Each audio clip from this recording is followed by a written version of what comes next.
রীতিমতো জামাত বিরোধী যারা শক্তি তাদের ভিতরে আতঙ্ক ছড়াচ্ছে। জামাত সব পারে, জামাত অদ্ভুত সব কৌশল করতে পারে এবং সেই সকল কৌশল বাস্তবায়ন করার জন্য তাদের যাবতীয় মেশিনারিজ আছে। তাদের টাকা আছে, লোক আছে, জনবল আছে। তারা বিভিন্ন জায়গাতে ডেইলি ১,০০০ টাকা দিয়ে রিকশাওয়ালাদেরকে তারা নিয়োগ করেছে এবং তারা বলার চেষ্টা করছে রিকশাওয়ালারা যে আওয়ামী লীগ দেখলাম, বিএনপি দেখলাম, জাতীয় পার্টি দেখলাম, এবার একটু জামাত দেখি। তো এই কথাগুলো বলে তারা ভোটারদের মন গলানোর চেষ্টা করছে বলে রীতিমতো ভাইরাল হয়ে পড়েছে এবং বিএনপির লোকজনও এটা নিয়ে মানকরণ করছে। জামাতের মহিলা কর্মীরা যারা আছেন তারা বোরকা পরে করে বাড়িতে যাচ্ছেন, বিকাশ নম্বর নিচ্ছেন, মানুষদেরকে সাহায্য করছেন, কোরআন শরীফ দিচ্ছেন, তসবিহ দিচ্ছেন, ইত্যাদি ইত্যাদি। এটা এখন ওপেন সিক্রেট হয়ে গেছে। আবার অনেকে বলার চেষ্টা করছেন যে বোরকা পরে অনেক পুরুষ মহিলার রূপ ধরে তারা বাড়িতে বাড়িতে যাচ্ছেন। অনেকে বলার চেষ্টা করছেন যে জামাত ২ কোটি বোরকা বানিয়ে ফেলেছে ভোটের দিন কাজ করার জন্য। সত্য মিথ্যা ডাজ নট ম্যাটার, কিন্তু এই গল্পগুলো সিরিয়াসলি চলছে এবং এগুলো করে অনেকে বলার চেষ্টা করছেন যে জামাত মূলত ১৭০টি আসনে নিশ্চিত বিজয়ের জন্য একটা ছক তৈরি করেছে, মাস্টার প্ল্যান। এবং এই মাস্টার প্ল্যানগুলো আমি কিন্তু বলছি না, এগুলো ইন্টারনেট খুঁজলে আপনি পাবেন। এবং ১৭০টা সিটে কী করে জামাত একেবারে চোখ বুজে জয়লাভ করবে, সেই পয়েন্ট নম্বর ১, ২, ৩, ৪, ৫ এগুলো হাতে কলমে ভিডিও করে, অডিও করে বিভিন্ন কন্টেন্ট ক্রিয়েটররা তারা এমনভাবে উপস্থাপন করেছে আপনি বিশ্বাস না করে পারবেন না। আমার যারা দর্শক মানে তারা খুব হাই লেভেলের, আমি মনে করি আমার যারা দর্শক তারা সবাই জ্ঞানী, গুণী, শিক্ষিত, সজ্জন ব্যক্তি রয়েছেন। তাদের কাছে এগুলো খুব ছেলে খেলা মনে হতে পারে, তবুও তো অনেকে জানতে চাইতে পারেন। যেমন অনেকে হয়তো জানেন, খুব ভালো করে জানেন যে বাংলাদেশের এরকম প্রায় ১৫০ সিট রয়েছে। ১৫০ সিট রয়েছে, ১৫০টি সিট রয়েছে যেখানে প্রতিপক্ষের সাথে ভোটের ব্যবধান থাকে। জয় পরাজয়ের ক্ষেত্রে ভোটের ব্যবধান থেকে ৫,০০০ থেকে ১০,০০০। এখন বলা হচ্ছে যে জামাত ঢাকা শহরের সকল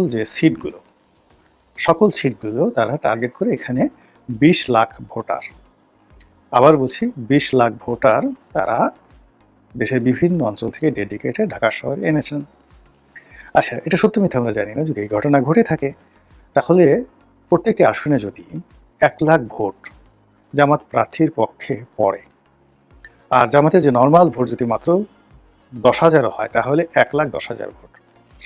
এবছর যত কম লোক ভোট কেন্দ্রে আসবে, অর্থাৎ যেমন দেখা গেল যে অনেকগুলো সিট যেখানে জামাতের প্রার্থী খুব দুর্বল, জীর্ণ শীর্ণ, বিএনপির লোকজন মনে করছে জামাতের লোক তো মাঠেই আসছে না, ভোট কেন্দ্রে যাওয়ার দরকার কি, আমরা এমনিই তো পাশ করে যাব।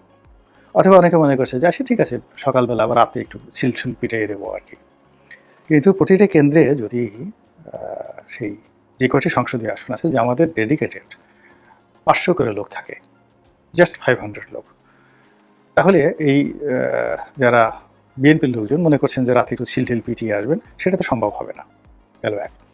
২ নম্বর হলো যে ওই যে তারা যেহেতু মাঠে জামাতের প্রার্থীদেরকে দেখছে না এবং বিএনপির প্রার্থীরা এককভাবে ঘুরে বেড়াচ্ছেন, কাজেই তারা বিজয়ের ব্যাপারে নিশ্চিত এবং ভোটাররা, বিএনপি যারা ভোটাররা তারা মনে করবেন ওই আওয়ামী লীগ জমানার মতো ভোট দিলেই বা কি না দিলেই কি আমাদের প্রার্থী তো এমনি জয়লাভ করবে। তো সেখানে তারা আসলেন 5%, 3%, 6%, আর বাকি জামাতের ১ লক্ষ ভোটার সেখানে উপস্থিত হয়ে গেল। বললেন তো ফলাফলটা কী হবে? ফলাফলটা নিশ্চিতভাবে জামাত চলে আসবে। এইভাবে গ্রামে বাংলায় মানে ঢাকা শহরে যেভাবে এই ২০ লাখ ভোটের কথা বলা হচ্ছে, আর প্রবাসী ভোট ১৫ লক্ষ প্রবাসী ভোট, এই প্রবাসী ভোটের উপর বলা হচ্ছে যে জামাত পুরোটাই নিয়ন্ত্রণ করে ফেলেছে। এই প্রবাসী ভোট কার কোন প্রার্থীর কবে এসে পড়বে ওটা জামাতই নির্ধারণ করে দিয়েছে বা দিবে। What ever maybe, does not matter. এখন ওখানে সেই ১৫ লাখ ভোট, এখানে গেল ২০ লাখ, ওখানে গেল ১৫ লাখ ভোট। সেটা কিভাবে হবে, কিভাবে ডিস্ট্রিবিউশন হবে, কোন কোন আসনে যদি ১০,০০০ করে আপনি ১৫ লাখ ভোট দিয়ে দেন তাহলে কয়জনের কপাল পড়বে? মানুষজন গল্প বানিয়ে ফেলেছে। এরপর আরও অনেক সুন্দর সুন্দর গল্প, যেমন ঢাকা বিশ্ববিদ্যালয়ে ডাকসু নির্বাচনে তারা জয়লাভ করলো, শিবির জয়লাভ করলো। সবার অভিযোগ ছিল, প্রধান অভিযোগ ছিল যে ব্যালট পেপার, ঢাকা বিশ্ববিদ্যালয়ের ছাত্র সংসদ নির্বাচনের যে ব্যালট পেপার, এটি জামাত আগেই ডুপ্লিকেট কপি নীলক্ষেত থেকে তারা ছাপিয়ে রেখেছিল এবং সেখানে প্রার্থীর পক্ষে ভোট দিয়ে তারা আগেই ব্যালটে এটা সিল মেরে ব্যালট বাক্সে ভরে রেখেছিল বা ভরে দিয়েছে। ফলে নিরঙ্কুশভাবে, অপ্রত্যাশিতভাবে, অভাবনীয়ভাবে শিবিরের প্রার্থীরা ডাকসু নির্বাচনে জয়লাভ করেছে। একই কাণ্ড ঘটেছে জাহাঙ্গীরনগর বিশ্ববিদ্যালয়, এমন প্রচার প্রোপাগান্ডা চালাচ্ছে বিএনপির যারা লোকজন আছে। তো সেটারই ধারাবাহিকতায় এখন বলার চেষ্টা করছে যে এই যে ব্যালট পেপারগুলো, এই ব্যালট পেপারগুলো আলটিমেটলি জামাত যদি ছাপিয়ে ফেলে নীল ক্ষেতের মতো করে, আমি মানে নিজের কোনো বক্তব্য না, কিন্তু আমি জাস্ট কার্যকারণ বলছি, যদি ছাপিয়ে ফেলে, তারপরে যদি তারা এগুলোতে দাঁড়িপাল্লাতে ছিঁড় মেরে থাকে, যদি জামাতের মহিলা যারা কর্মী আছে সারা বাংলাদেশে, ধরেন 50 লাখ লোক, 50 লাখ মহিলা তাদের রিক্রুট করা আছে, এত দরকার নেই। আপনি প্রতিটি ভোট কেন্দ্রে যদি এরকম ভাগ করে দেন, 50 লাখই ধরেন সারা বাংলাদেশে, এরকম 50 লাখ মহিলা যারা বোরকা পরে যাবেন, যাদের সকলের কাছে 5টা করে ভোট থাকবে, তাহলে 50 লাখ ইন্টু 5টি করে ব্যালট থাকবে, এবং তাদেরকে ওইভাবে আপনি ঢালাওভাবে তাদেরকে যাকে বলা হয় তল্লাশি করবেন, সিল মারা ব্যালট পেপার উদ্ধার করবেন, ভোট কেন্দ্রে গিয়ে কাজগুলো করবেন, এগুলো আপনি করতে পারবেন না, প্রেক্ষাপটে তছনছ হয়ে যাবে সেখানে। তো এভাবে করলে যদি 50 লাখ ভোট ইন্টু 5 কত হলো, 2.5 কোটি ভোট। এখন 2.5 কোটি ভোট যদি কোনো প্রার্থীর পক্ষে পড়ে, সেখানে কী ধরনের একটা রেজাল্ট আসবে, এবং সেই রেজাল্ট অনুযায়ী যদি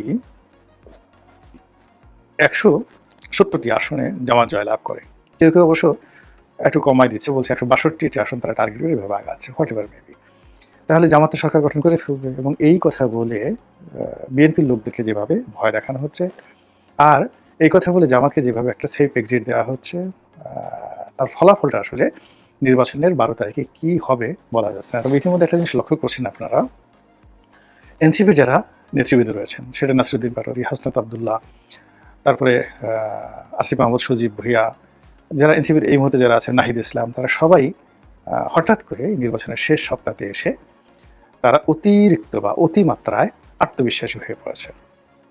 ভেরি সিগনিফিক্যান্ট, অকল্পনীয়। এটা কেন হচ্ছে, কিভাবে হচ্ছে, এইগুলো একটা। 2 নম্বরে যেটা হচ্ছে সেটা হলো যে ডক্টর মোহাম্মদ ইউনূস, আমি হঠাৎ করে দেখলাম যে তথ্য প্রযুক্তি মন্ত্রণালয়ের একটি অনুষ্ঠানে তিনি গেলেন।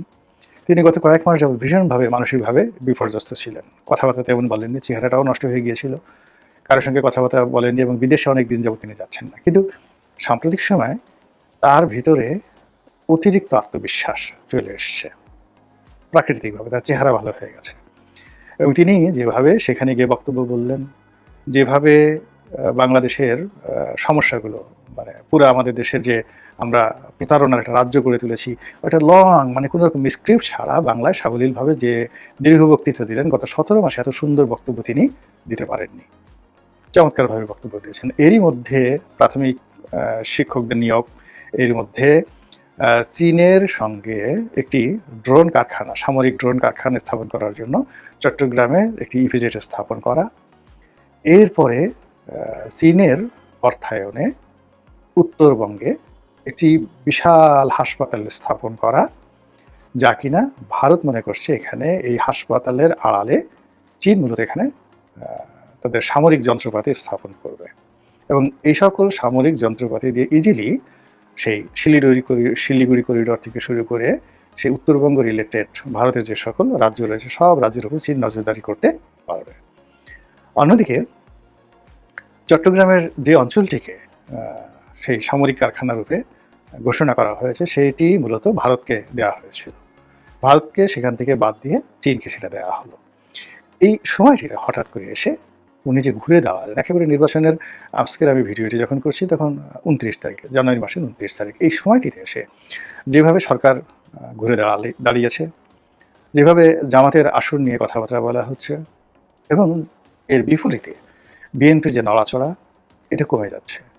বিএনপির নেতা সম্পর্কে নানা রকম নেতিবাচক ছোটোখাটো যে ঘটনা, সেই ঘটনাগুলোকে পাহাড়ের মতো বড় করে যেভাবে প্রচার করা হচ্ছে, তিনি তার ছাত্রদলের সভাপতি, তার দলের মানে বিএনপির অঙ্গ সংগঠন ছাত্রদলের সভাপতি রাকিবকে তিনি কেন তার পায়ের কাছে বসতে দেননি বা মঞ্চ থেকে সামনে নামে পা ঝুলিয়ে বসতে বলেছেন, এটা নিয়ে তর্ক বিতর্ক হচ্ছে মানে রাকিবের জন্য। তারপরে সেখানে আবার শিবিরের সভাপতিকে গোলাম পরোয়ার কীভাবে পাশে বসিয়ে রাজার মতো সম্মান করেছেন, কোথায় জামাত আর কোথায় সেই বিএনপি, দেখো দেখো দেখো, সারা জীবন বিএনপি করে তোমাকে তো এই পায়ের কাছেই থাকতে হবে, দালালি করতে হবে।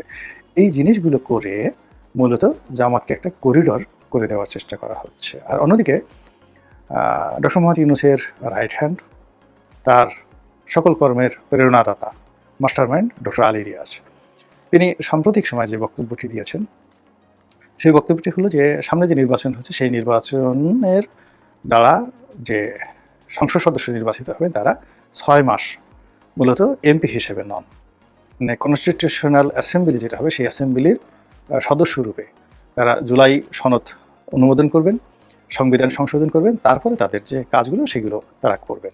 অর্থাৎ 6 মাস তারা এই 17 মাসের সরকারের যত কর্মকাণ্ড আছে সেই কর্মকাণ্ড তারা বৈধতা দেবেন। এই যে নির্বাচনের এই কদিন আগে আলী রিয়াজ সাহেবের এই ধরনের বক্তব্য, এই বক্তব্য দ্বারা কি বোঝাচ্ছে? নির্বাচনে যারা লম্ফঝম্প করছেন তারা কি এমপি হিসেবে না এই মেম্বার হিসেবে কাজ করবেন? এবং তারা যদি সরকারের চাহিদা মতো তারা পার্লামেন্টে অধিবেশনে ডেকে তারা যদি সংবিধান সংশোধন না করে, জুলাই সনদ যদি পাস না করেন, তো সেক্ষেত্রে সরকার কী করবে? সেক্ষেত্রে সরকার কি এই নির্বাচন বাতিল করবে? আর যারা নির্বাচিত হলেন তাদের অবস্থা কি সেই 70-এর যে নির্বাচিত যে সংসদ সদস্য যারা ছিলেন, কনস্টিটিউশনাল অ্যাসেম্বলির সদস্যরা, তারা যেভাবে পাকিস্তানের বিরুদ্ধে বিদ্রোহ করেছিল ঠিক ওইভাবে কি বিদ্রোহ হবে? এই সব মিলিয়ে কেমন যেন একটা ছেঁড়া বেড়া হয়ে গেছে সব কিছু। আশা করব, আলো দেখব, ভালো চিন্তা করব, গণতন্ত্রের পথে হাঁটব। এই যে সম্ভাবনাগুলো আছে সেই সম্ভাবনাগুলোর প্রায় সব ক্ষেত্রে একটা করে বড় বড় ডট, বড় বড় প্রশ্নবোধক চিহ্ন পড়ে গেছে।